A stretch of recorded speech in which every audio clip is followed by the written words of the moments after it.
Namaste, good morning, and welcome to the Vedanta Society of Greater Houston and our class on the Gospel of Sri Ramakrishna.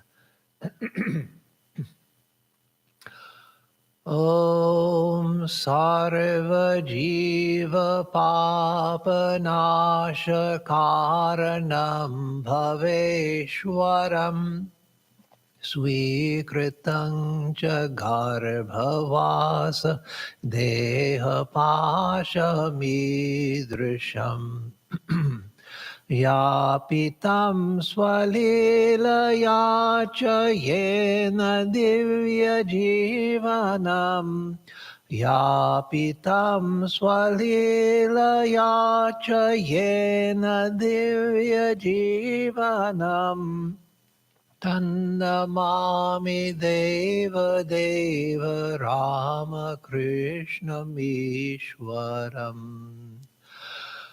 Om Shri Vivekanandari Sachishya Supujitaya Shri Sharada Devya Virata Sevitaya Shri Ramakrishna Paramahamsaya Avatara Varishtaya Chate Namaha.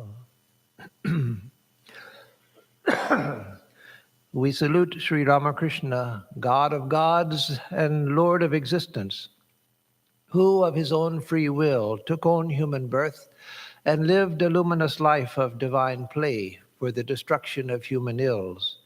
We salute that incarnation, Paramahamsa Ramakrishna, who was worshipped by pure-hearted disciples like Vivekananda, and who was ceaselessly served by Sri Sarada Devi, the Divine Mother herself. Om Tava Katamritam Tapta Jivanam Kavibhiriditam Kalmashapaham Shravanamangalam Shrimadattatam Bhuvi Grinanti Ye Bhurida Jana. O Lord, your nectar-like words are praised by the wise and full of auspiciousness. They destroy the curse of evil, bring good to those who hear them, and bring new life to those who are burnt by the ills of worldly existence. Magnanimous indeed are they who spread your message. Om Shanti Shanti Shanti Harihi Om Tat Sat. Om peace, peace, peace be unto us all.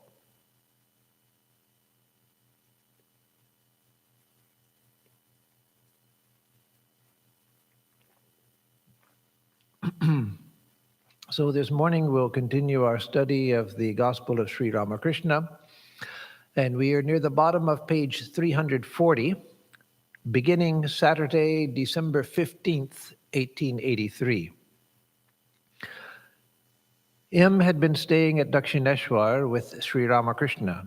The master was seated in his room, listening to the life of Prahlada, which Ramlal was reading from the Bhaktamala.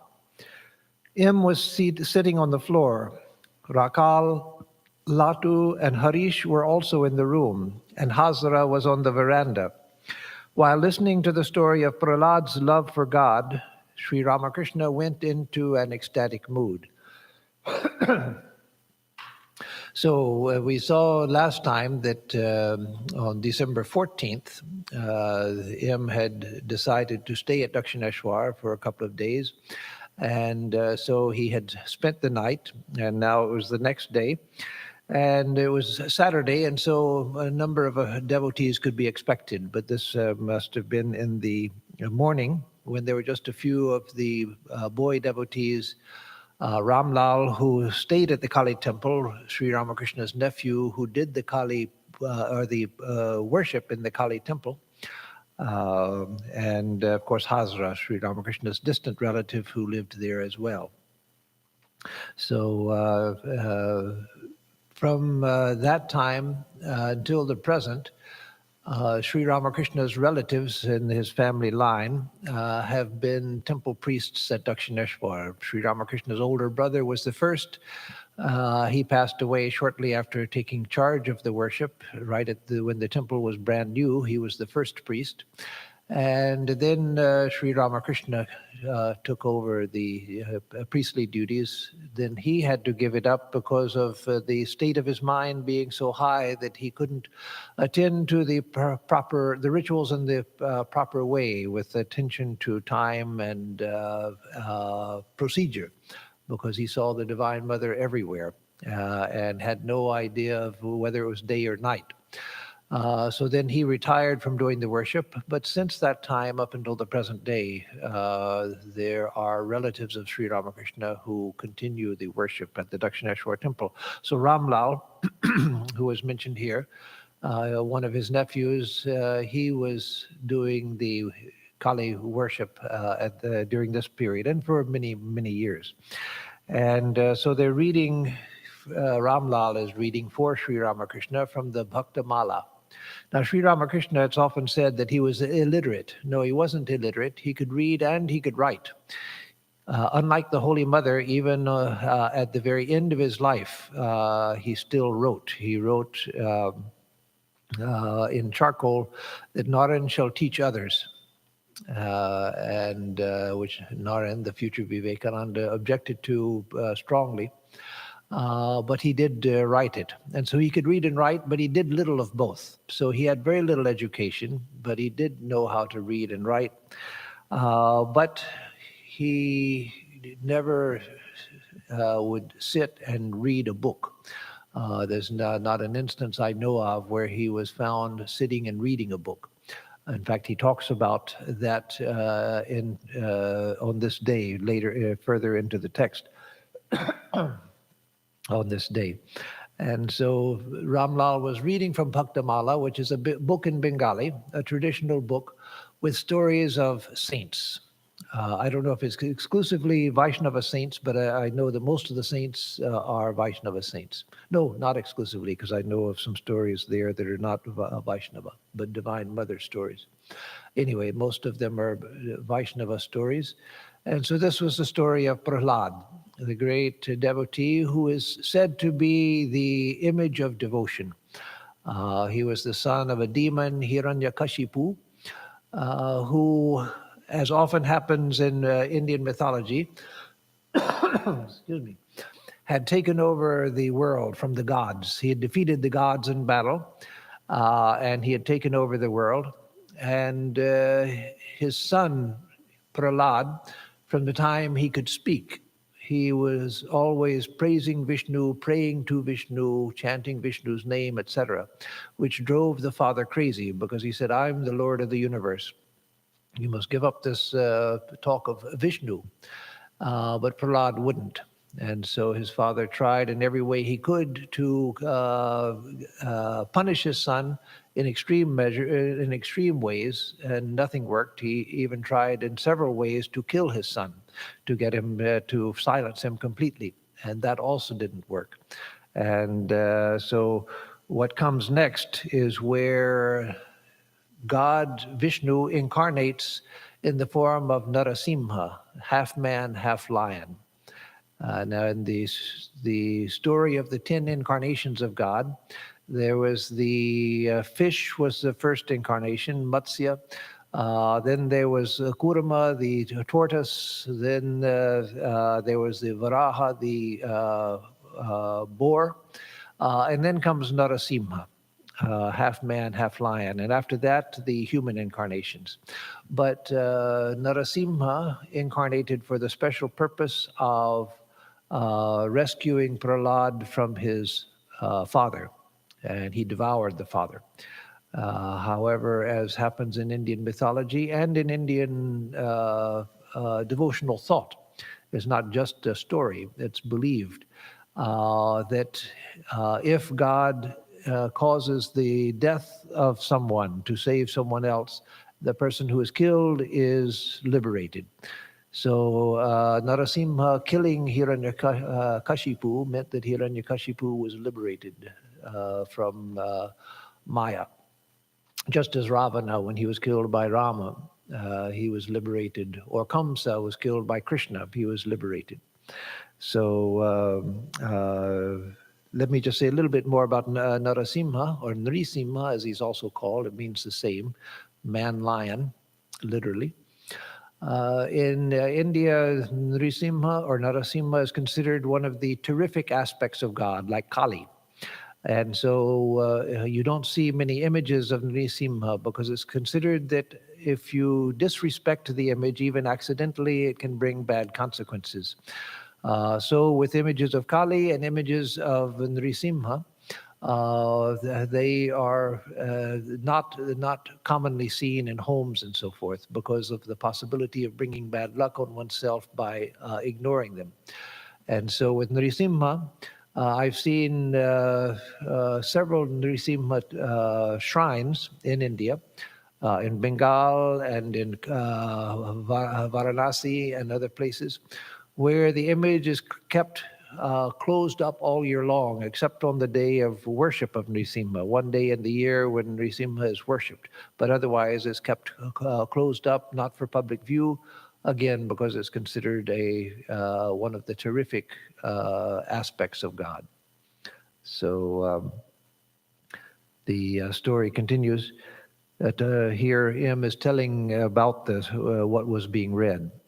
Hiranyakashipu, the king of demons and father of Prahlada, had put his son to endless torture to divert the boy's mind from the love of God. But through divine grace, all the king's attempts to kill Prahlada were ineffective. At last God appeared, assuming the form of Narasimha, the man-lion, and killed Hiranyakashipu. The gods were frightened at the rage and roaring of the man-lion and thought that the destruction of the world was imminent. They sent Prahlada to pacify the deity. The boy sang a hymn to him in words of love, and the man-lion, moved by affection, licked Prahlada's body. Still in an ecstatic mood, the master said, "Ah, what love for the devotee." The master went into deep samadhi. He sat there motionless. A teardrop could be seen at the corner of each of his eyes. And so again, when Hiranyakashipu was trying to kill his son yet again, then a pillar in the building burst open, and Nrisimha, the incarnation of Vishnu, in this particular form, appeared and devoured Hiranyakashipu. But because of his terrific form, and again, he's not even an ordinary lion, but a divine lion with a earth-shaking roar. And so everyone was afraid that the pralaya, the end of the world, had come. And so they sent Prahlada to pacify Nrisimha. So this boy goes up to him and sings a hymn to him, and then Narasimha comes and takes the boy and begins to lick his body in affection. That is, God acts as God through whatever form God takes. So if God is in the form of a fish, God will act like a fish, but bestow his grace in a fishy way. And so with the Varaha and the Kurma and Nrisimha, so Nrisimha licks the boy out of affection as the boy goes into ecstasy. And so again, these stories are considered to illustrate the tremendous love of God for human beings. Oftentimes you see in Hindu texts, the emphasis is put, and for good reason, the emphasis is put on our love for God, that we should love God. It's not as often put on God's love for humanity. But that's not absent. The reason why the emphasis is put on our love for God is because God is love. We don't have to worry about God's love for us. It's the fact that we are devoid of love for God that we need to work on. But in this and some other stories, you find the love of God for humanity is shown. And here Sri Ramakrishna says specifically, God's love for the devotee, and goes into ecstasy. So as Sri Ramakrishna used to say, that sometimes the devotee is, sometimes God is the lotus and the devotee is the bee who goes to enjoy the nectar of God's love and bliss. But other times, the devotee is the lotus and God is the bee who comes to drink the nectar of the devotee's love in the devotee's heart. And so that love is reciprocal. God's love, unfailing, always present, always available. Human love, that's where the problem is. We find it difficult to direct our love towards God. But when we do, we find that God has been there from all eternity waiting for us with love and expectation. So the master came to, one other thing I wanted to mention about the beginning of this chapter, something that we don't get in the English translation, but in the Bengali, M calls himself in this chapter Money, the Indian name Money from the Sanskrit Money, which means jewel. And so M used a couple of different names for himself in the gospel. One, of course, was M. Another was Money, and sometimes a devotee. He doesn't give himself a name. And that was because M didn't want the gospel to be about himself. It was not the story of M, it was the story of Sri Ramakrishna. So to divert attention from himself, he devised that literary device.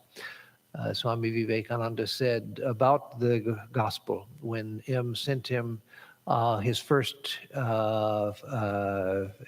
draft of the first volume of the gospel, Swamiji praised it highly and said the dialogues of Socrates are Plato all over. That is, Plato wrote the dialogues of his teacher, Socrates, but Plato is everywhere evident in the dialogues. But Swamiji went on to say, but here you have kept yourself hidden. And so that was one of the ways he kept himself hidden. But here again, it just says M, as always, but in the original it was Money. The master came down to the plane of the sense world and spoke to M, expressing his abhorrence for those who, while practicing spiritual discipline, enjoyed sex life. Master, aren't you ashamed of yourself? You have children and still you enjoy intercourse with your wife? Don't you hate yourself for thus leading an animal life? Don't you hate yourself for dallying with a body which contains only blood, phlegm, filth, and excreta? He who contemplates the lotus feet of God looks on even the most beautiful woman as mere ash from the cremation ground. To enjoy a body which will not last and which consists of such impure ingredients as intestines, bile, flesh, and bone, aren't you ashamed of yourself? M sat there silently, hanging his head in shame. Master, a man who has tasted even a drop of God's ecstatic love looks on woman and gold as most insignificant. He who has tasted syrup made from sugar candy regards a drink made from treacle as a mere trifle. One gradually obtains that love for God if one but prays to him with a yearning heart and always chants his name and glories. The master was in an ecstasy of love. He began to dance about the room and sing. Who is singing Hari's name upon the sacred Ganges bank? Is it Nitai that has come, the giver of heavenly love? So this, of course, is a Vaishnava song, Bengal Vaishnava song, the Gaudiya of Vaishnavas. Nitai refers to Nityananda, the companion of Sri Chaitanya. So Sri Chaitanya is Nimai, and Nityananda was called Nitai. So Nimai, Nitai are often mentioned together in Vaishnava songs. In fact, I don't know, maybe in this song itself, later Nimai is mentioned also, but here it's about Nitai.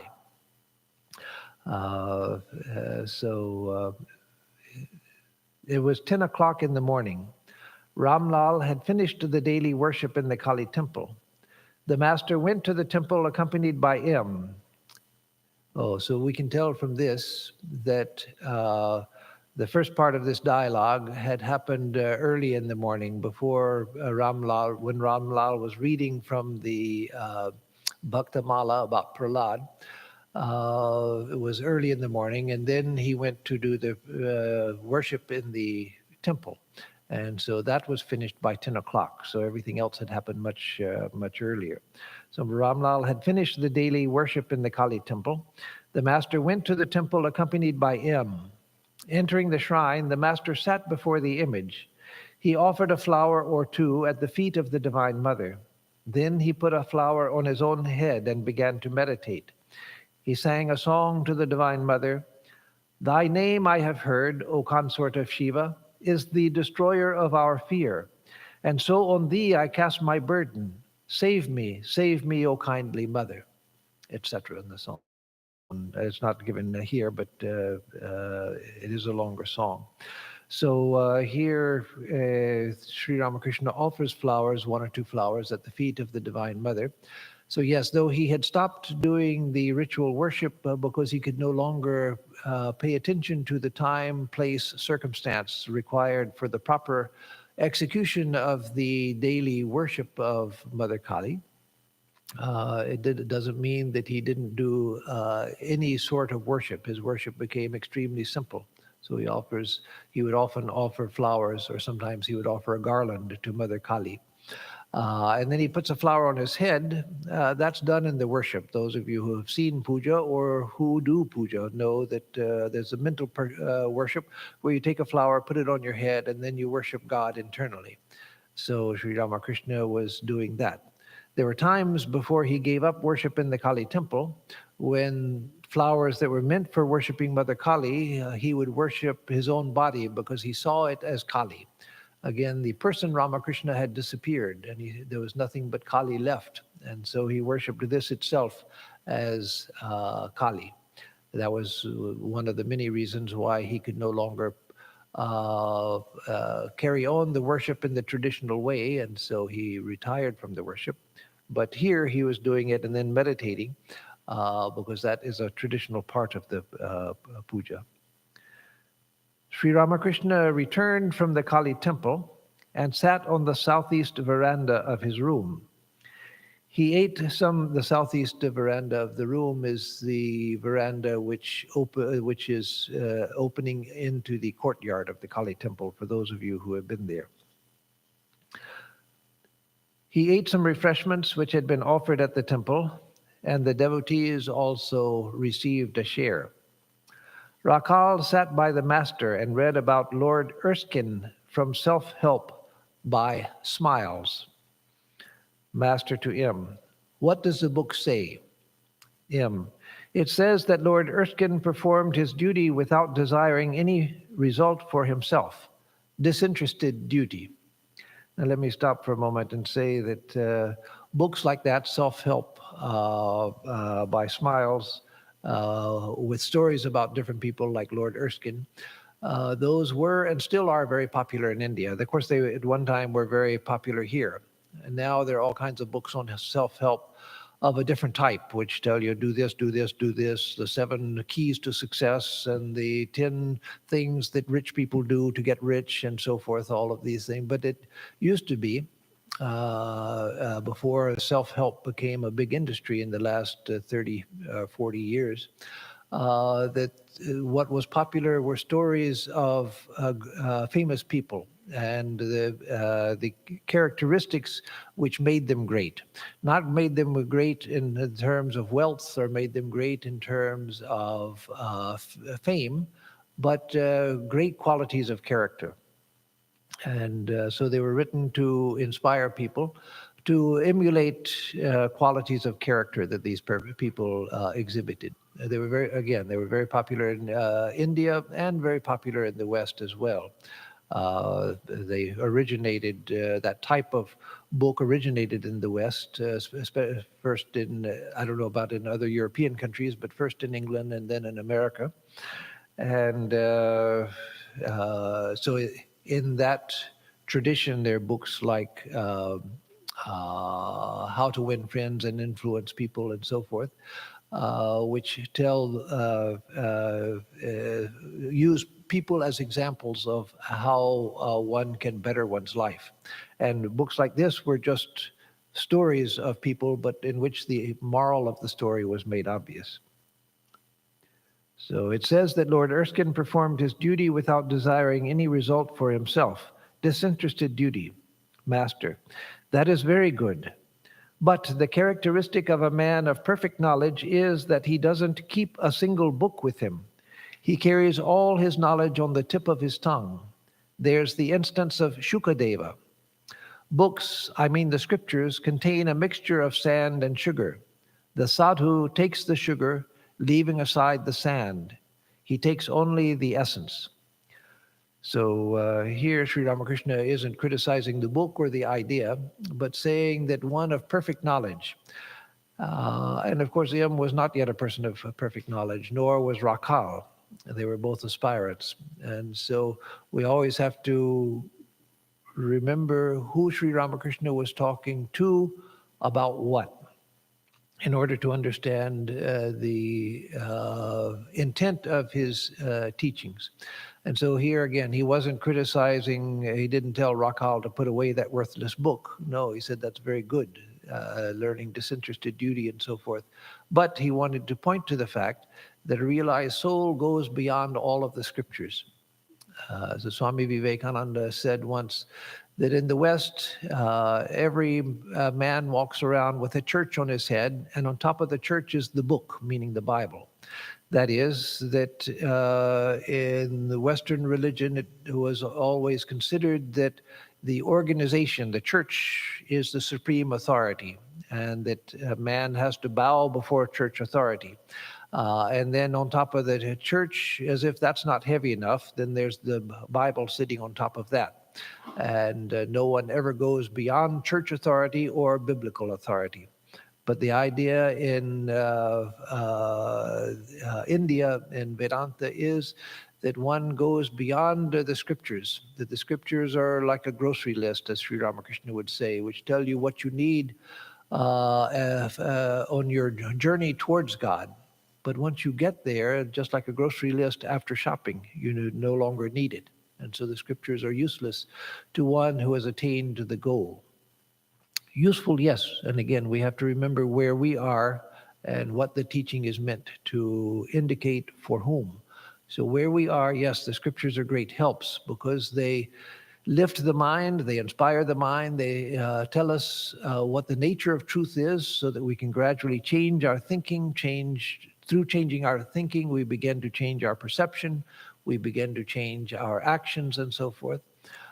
So all of that is very important for us, which is why Swami Vivekananda said that Latu Maharaj, Swami Adbhutananda, one of those present on this day, was the great miracle of Sri Ramakrishna because he was unlettered, couldn't read anything. He couldn't read or write, literally, couldn't read or write anything at all.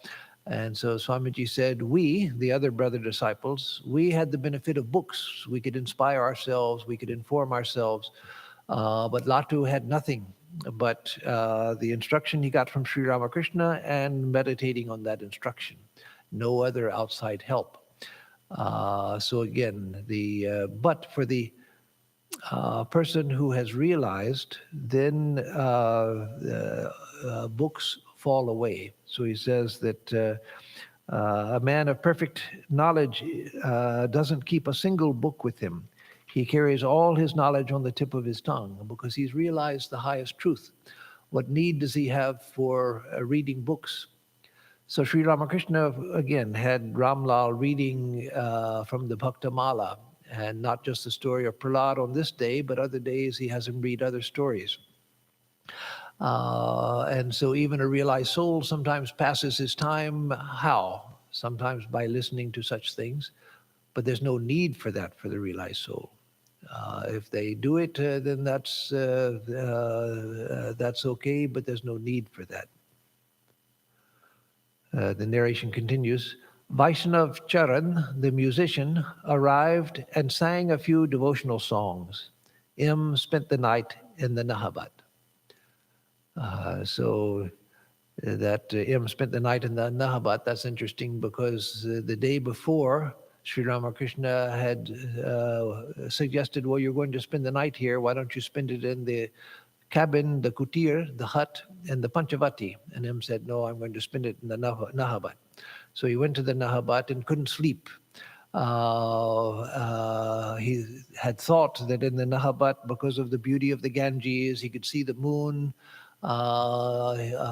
he could see the trees that abounded and the flowering plants that abounded in the Dakshineshwar compound. And so he thought, being poetic by nature, that he would enjoy that. But he couldn't sleep, and finally went to the kutir to sleep, and where he was able to relax.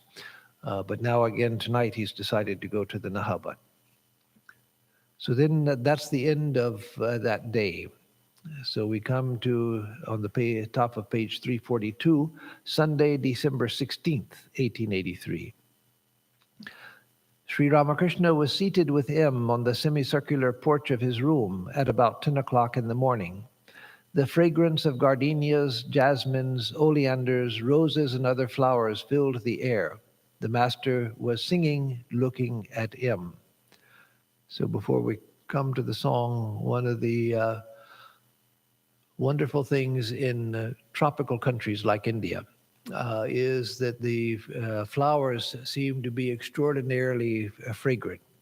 First of all, in the tropics, if it's in a place like Bengal where there's sufficient rain, and Bengal gets plenty of rain, then vegetation grows like crazy. It's the home of the dense, impenetrable jungles in India or in Africa or in Brazil. But everything seems to be more intense in tropical countries. The taste of fruits is more intense. The smell of flowers more intense. And so it mentions that the air is filled with the fragrance of all of these flowers. The master was singing, looking at M. Thou must save me, sweet mother. Unto thee I come for refuge, helpless as a bird imprisoned in a cage. I have done unnumbered wrongs, and aimlessly I roam about, misled by Maya's spell, bereft of wisdom's light, comfortless as a mother cow whose calf has wandered far away. So this song talks about the anguish of the soul realizing its miserable plight, that I am bound as a bird held in a small cage, or I'm as comfortless as a mother cow whose calf has wandered far away out of its sight, and so forth. But then the master says, he himself was singing the song, but then he says, but why? Why should I live like a bird imprisoned in a cage? Fie, for shame. So he himself chose the song, and then he says this, why? Because at one time, Sri Ramakrishna's moods were so intense, because of the concentration of his mind. Wherever he put his mind, the mind was fully present with whatever it was. And so if a song was contrary to the mood that he was feeling, then it was unbearable to him. And so obviously he couldn't identify with the words of the song. We may be able to identify it with the words very well, but Sri Ramakrishna couldn't at all. The idea of being bound like a bird within a cage, for him who was liberated from the bonds of Maya completely, or being comfortless like a mother cow separated from its calf. He who was ever conscious of his union with divine reality. So, but why? Why should I live like a bird imprisoned in a cage? Fie, for shame. As the master said these words, he went into an ecstatic mood. His body became motionless, and his mind stopped functioning. Tears streamed down his cheeks. After a while, he said, "O mother, make me like Sita, completely forgetful of everything, body and limbs, totally unconscious of hands, feet, and sense organs. Only the one thought in her mind, where is Rama?" So he's praying to the Divine Mother to make him like Sita, who, when she was separated from Shiva, had only one thought in her mind, and that was Rama. And so unconscious of everything else, nothing, no distracting thoughts, just that one thought. So meditation can be thought of in various ways, but one way to think of it is bringing unity in the mind, into the mind, so that there are no distracting thoughts, no thought of anything else, just the object of meditation, that one, the one thought. Swami Vivekananda says, it doesn't matter what that is. You can even meditate on a black, a type, similar to a type of the Kashina meditations of the Buddhists, taught by the Buddha himself, where you meditated on a colored disc. Swamiji said, even if you meditate on a black dot, you can attain to samadhi. So whatever it is, the mind attains unity by having one thought and one thought only. But of course, the object of meditation does make some difference because, first of all, it's much harder to meditate long enough on a black dot to attain samadhi. Much easier to meditate on a beautiful form of a deity. But also the deity or one like Sita, a divine figure like Sita, then that brings inspiration, love, and everything else. Not just unity of thought, but a unity of emotion, unity of thought, unity of prana, everything. The whole being becomes united in that thought. Was the master inspired by the ideal of Sita to teach him the yearning that a devotee should feel for God? Sita's very life was centered in Rama. Completely absorbed in the thought of Rama, Sita forgot even the body, which is so dear to all. So Sri Ramakrishna had, or M had said about, Sri Ramakrishna had said that about Sita, that she was totally unconscious of hands, feet, forgetful of everything, body and limbs, sense organs. So Sita was so focused on Rama that she forgot her very body.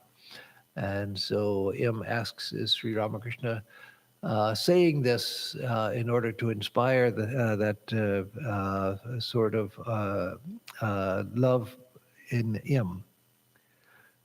At 4 o'clock in the afternoon, so now we jump from 10 o'clock in the morning to 4 in the afternoon. At 4 o'clock in the afternoon, Mr. Mukherjee, a relative of Pran Krishna Mukherjee, arrived in the company of a Brahmin well versed in the scriptures. Mukherjee, I am very happy to meet you, sir. Master, God dwells in all beings. He is the gold in all. In some places it is more clearly manifest than in others. God dwells in the worldly minded, no doubt, but he is hidden there like gold under deep layers of clay. Mukherjee, sir, what is the difference between worldly and otherworldly things? Master, while striving for the realization of God, the aspirant has to practice renunciation, applying the logic of neti neti, not this, not this. But after attaining the vision of God, he realizes that God alone has become all things. So this, of course, was something that Sri Ramakrishna taught in various ways at various times. We've seen it several times already in this class in the many pages that almost 300 pages that we have read.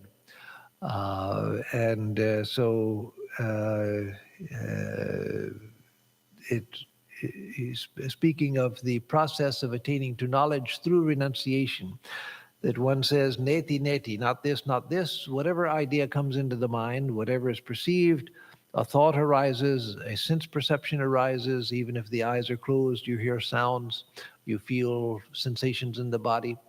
Imaginations come, images come to the mind, memories come, etc. Whatever it is, anything that can be perceived is not the self, because the self is the unseen seer.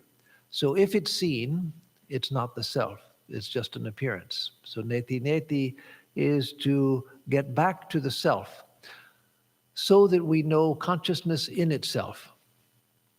But as Sri Ramakrishna used to say, there's a higher state than the realization of the self in the absence of the universe.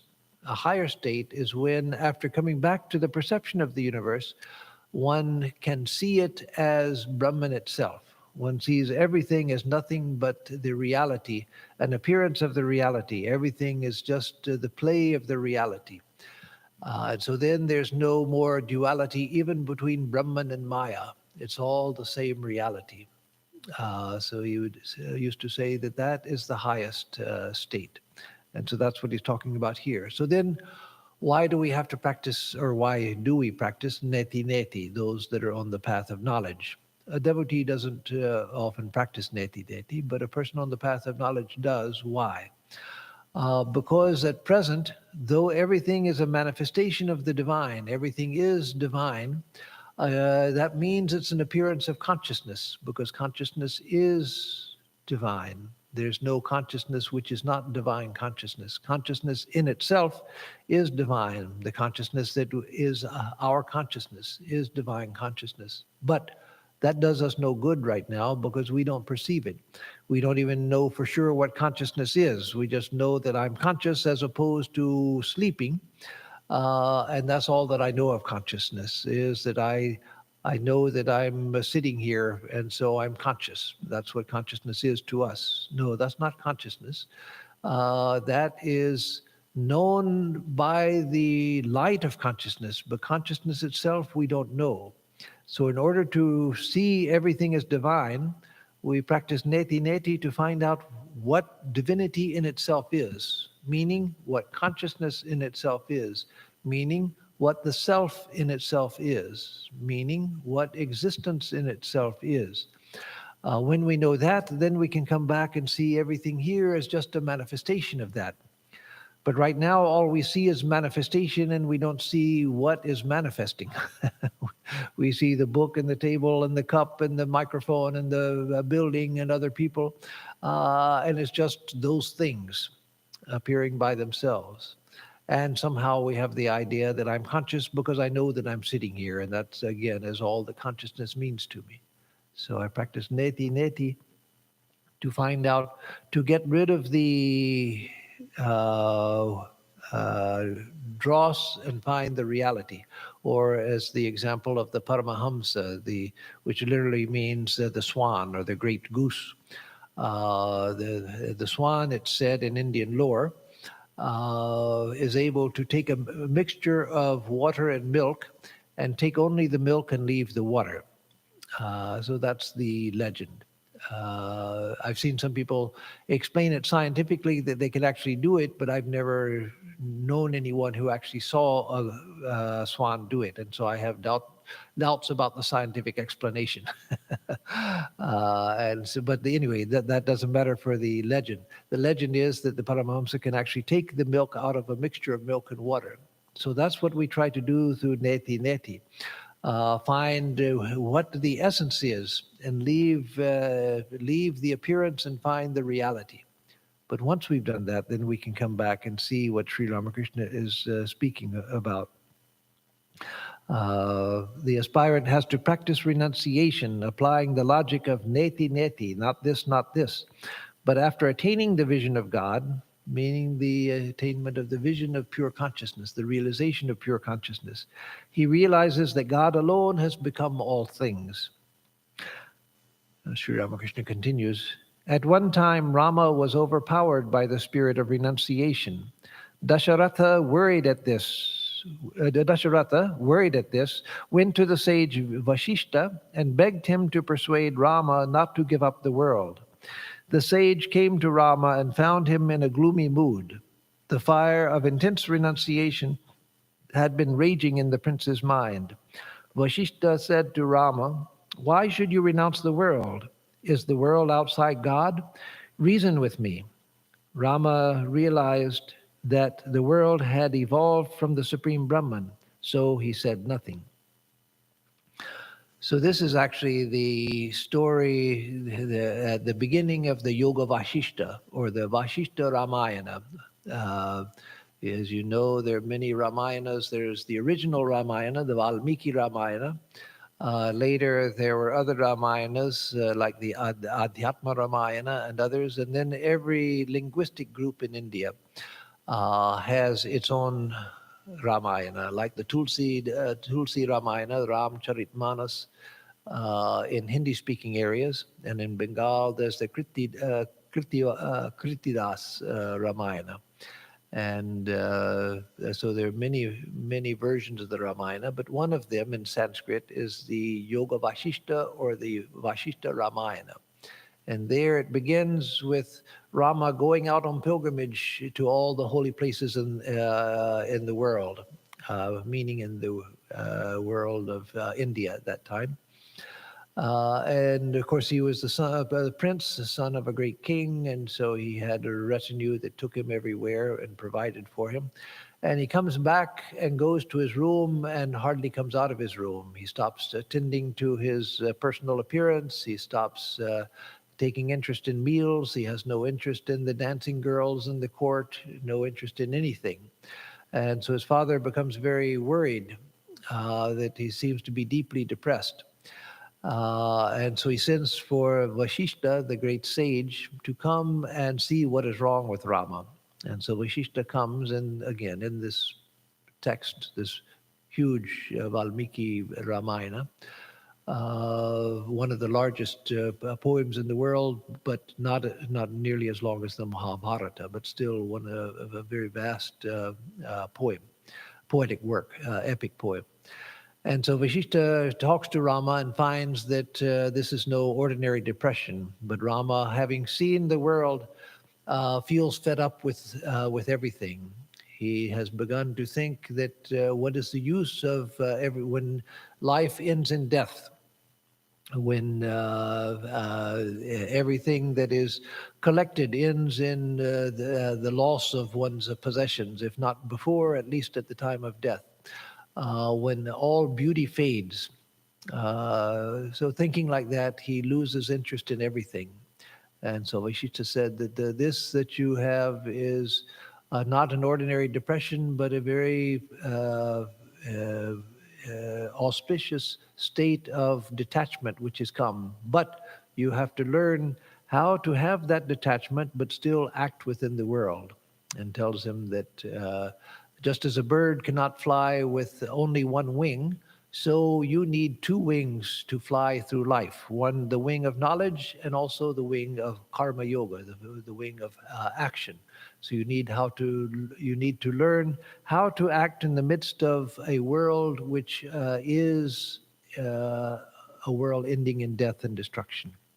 So the rest of the Yoga Vashishta is a text on teaching Rama about the nature of the world, the nature of the self, how to realize the self, and how to live in the world, having realized the self. So let me read just a little bit more. At one time, Rama was overpowered by the spirit, and he's talking about the Yoga Vashishta. At one time, Rama was overpowered by the spirit of renunciation. Oh, that part I already read.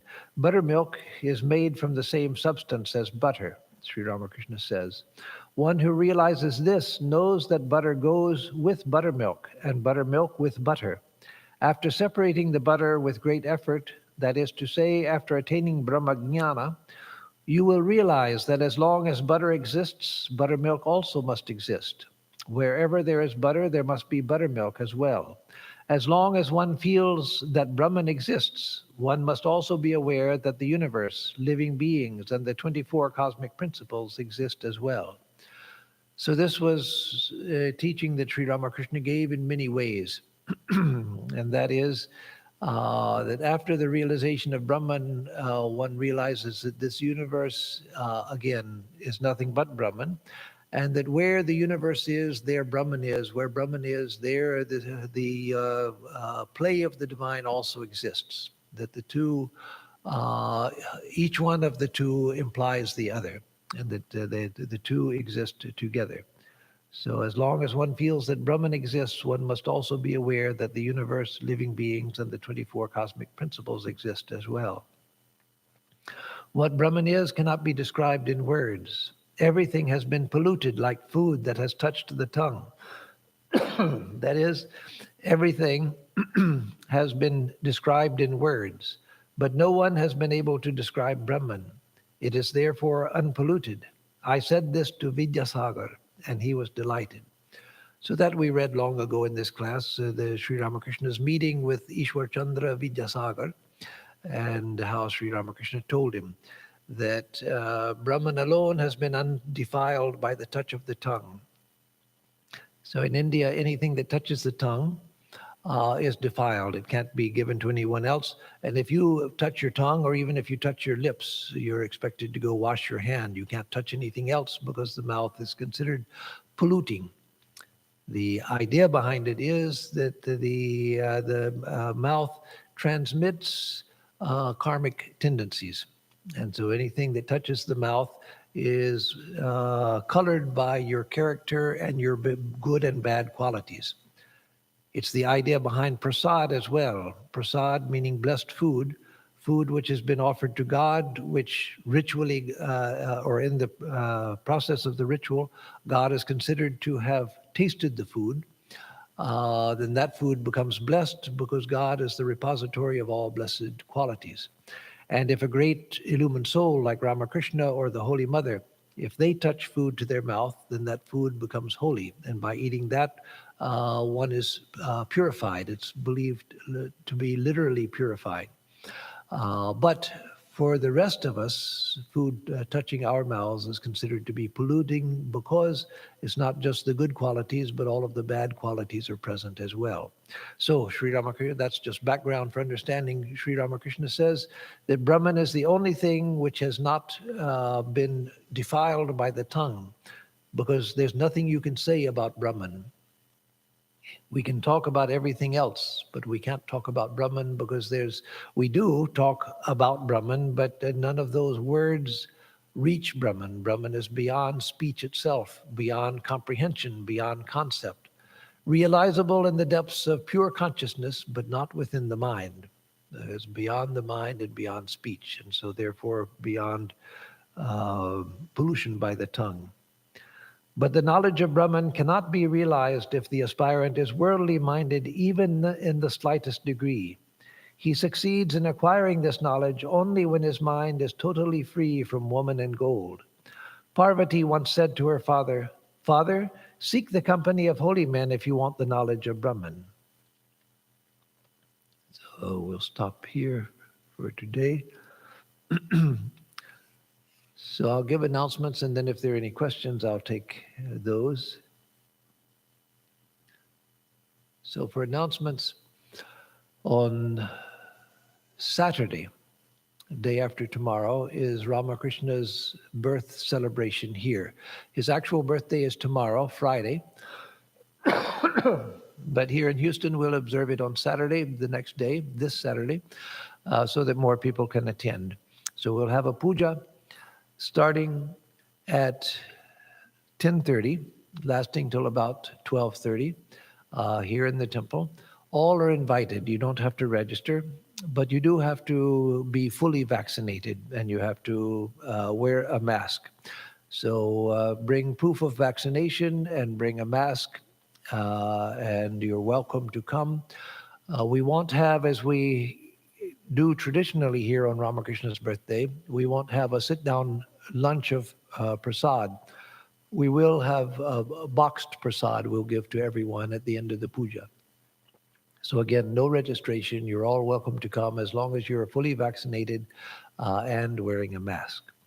Then next week we'll have the classes as usual, Tuesday and Thursday classes. Oh, on Sunday, following Ramakrishna's worship, there'll be no lecture. So Saturday, the worship of Sri Ramakrishna for his birth anniversary. Sunday, no lecture. But Tuesday and Thursday, the classes will begin again, and the following Sunday, there will be lectures, the lecture as usual.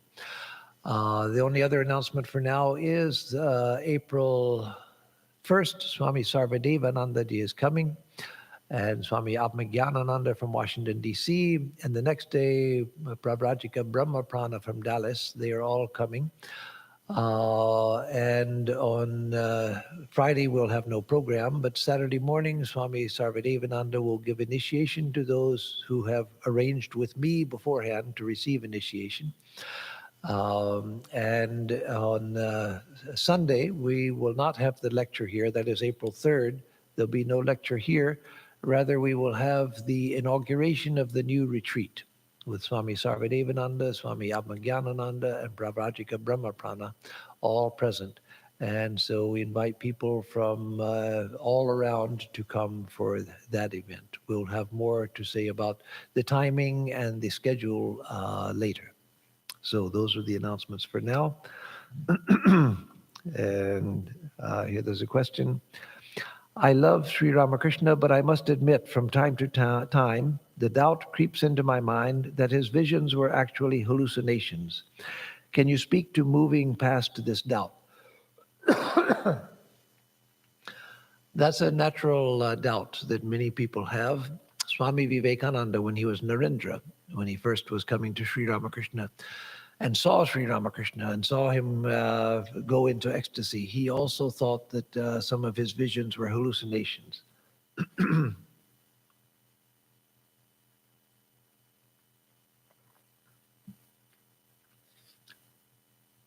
So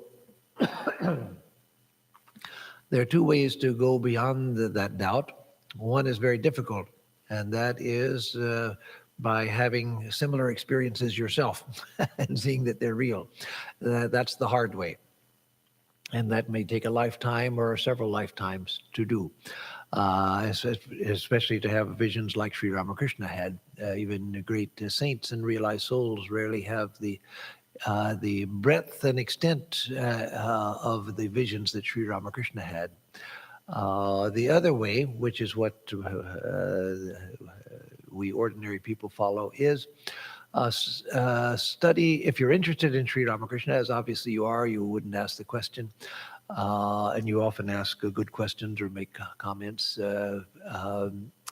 is to study the life of Sri Ramakrishna, to think about him, to pray to him and ask him about his visions.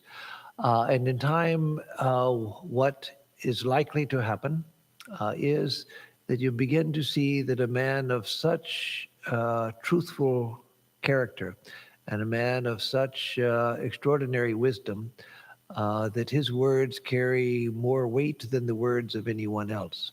And so you begin to develop faith that whatever Sri Ramakrishna said, he said because it had some meaning, it had some reality behind it. He never spoke lightly, he never spoke foolishly, he never spoke off the top of his head. Even when he was joking, even in his casual comments, there was some deeper meaning to them.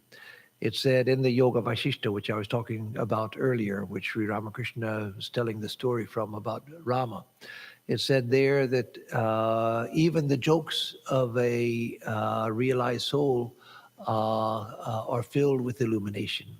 Even the jokes of a realized soul are filled with illumination. So just study the life of Sri Ramakrishna, think about him, pray to him, and in time that faith will come that to know what he said and what he experienced was literally true. So with that, unless there are any questions here. Oh, there's one. Oh, more have appeared here. Okay. Yes, there are two more. Practice like meditation. Excuse me.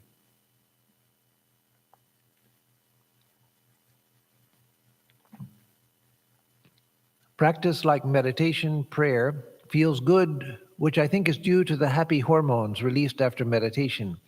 I understand spiritual growth is a long process, but how to gauge progress? Yes, progress in spiritual life is slow. What you said is true, but there are ways to gauge it. Though for a long time we can't gauge it. For a long time we feel like we're not getting anywhere, but that's because we are looking, as we practice spiritual discipline, we're looking at ourselves closer than we ever did before. And so we begin to notice problems and defects and things that we didn't before. And so oftentimes a person feels that I'm worse than I was when I started, before I started practicing spiritual discipline. No, that's not true. It's that you are now becoming more aware of all of the things going on in the mind, which you used to be blissfully ignorant of. And so you're not becoming worse through spiritual practice. But there's the other factor that spiritual progress is hard to gauge, because it's like having children. You see your children every day and you don't notice the incremental changes in the child. But a person who hasn't seen the child for 6 months comes and says, "Oh my goodness, he's growing up so quickly," and you suddenly realize, well, yes, now that when I think back, yes, he has grown up. So the changes in spiritual life are incremental, they're internal, they're subtle, and so we don't notice them. So changes, if you are doing anything in this, any regular spiritual practice, however haltingly, changes will come, but the changes are subtle, they're internal, and they awaken more scrutiny of your actions and your thoughts, and so you oftentimes seem worse than you were. More than that, getting more to how you can judge progress over time.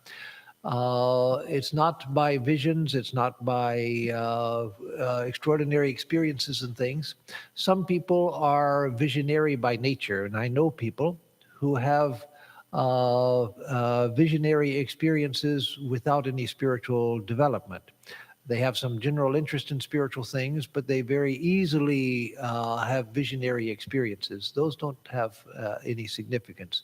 So don't look to visions as a proof of your spiritual growth, whether you have them or don't have them. The proof of spiritual growth is in qualities of character. Are you becoming more unselfish? Is your mind becoming more steady?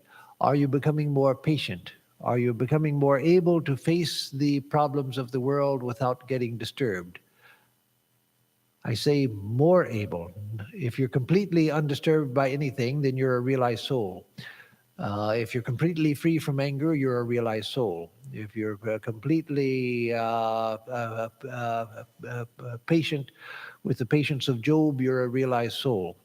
But if you're becoming more patient, more unselfish, more caring about others, less concerned about your selfish needs, less concerned with your likes and dislikes, and so forth, then those are signs that you are growing spiritually. Even those don't keep looking every day, like you get on the scale when you're on a diet. Even then, people who teach dieting say don't weigh yourself every day because you'll just become obsessive. Weigh yourself once a week. So in checking your spiritual progress, don't look every day, don't look every week, don't even look every month. But at longer intervals, check to see whether you seem to be growing in these qualities of character. What devotional practice and feel close to Sri Ramakrishna can we do in the midst of troubling time currently in the world? So in the midst of the troubling circumstances in the world, what spiritual practice and how can we feel close to Sri Ramakrishna in this case, to God or to Sri Ramakrishna? Yes, in times like this, when there are so many troubling things happening in the world, it's not just the event in Ukraine, there's the political instability even in this country. There's the climate problems of climate change, economic instability, and so many other things that are difficult at present. So we have to learn how to keep the mind steady in the midst of that. So one thing is by changing our background philosophy. I don't mean by taking a philosophy class or studying philosophy. Everybody has a philosophy. The uneducated person has a philosophy. That is their understanding of life and the universe and their place within the universe. They may not be able to express it, but everybody has some background philosophy, a way that they have of interpreting their experience. And so we have to learn that the world, as Sri Ramakrishna and Swami Vivekananda used to say, is like the tail of a curly dog, the curly tail of a dog, not the tail of a curly dog. The curly tail of a dog. You straighten it out and it curls back up. You straighten it out and it curls back up. And so the world, we try to fix it. People for thousands of years have tried to fix the world, and the world is the world. This is the basic state of the world. And so learn to accept that and learn that our home is not here. So we're not trying to prepare a permanent home for ourselves here. This is just a phase that we're passing through. The world is just a stage on which we come to play our part for some time, and then we're gone. So use the experiences that come to you, experiences in the world, to learn detachment, to learn unselfishness, to learn not to be disturbed by the things that happen. And so for that, we have to be careful how we consume media, because media is designed to keep us on the edge of our seats. And so we have to learn how to use media wisely and not allow it to keep us in a state of anxiety. Many years ago, 45 years ago, when I was living in the Himalayas at our ashram in Mayavati, one of the Swamis here in the West, Swami Prabhupada, who was in San Francisco at that time, he sent a subscription to Time magazine for the editor at Mayavati, the editor of Prabuddha Bharata. And I was the assistant editor. So the editor would look at it and then I would take it. Excuse me. In those days, Mayavati was much more remote than it is now. It was, we hardly had electricity. We had running water, but hardly had electricity. It would come and go. It was, we were hours away by bus. Well, first of all, we were 5 miles away from the nearest town that we had to walk to get to a town. And there we had to take a bus all day to get back to civilization. And so we were cut off. There was no telephone. There was no wire service. There was no internet. Of course, the internet didn't even exist here at that time. So we were extremely cut off from the world. And so here I was getting this Time magazine once a week from the editor, and I'd read it. And because I was so cut off from the world, this was the only thing that told me about what was going on in the outer world, in America, where I was from, and in other countries around the world.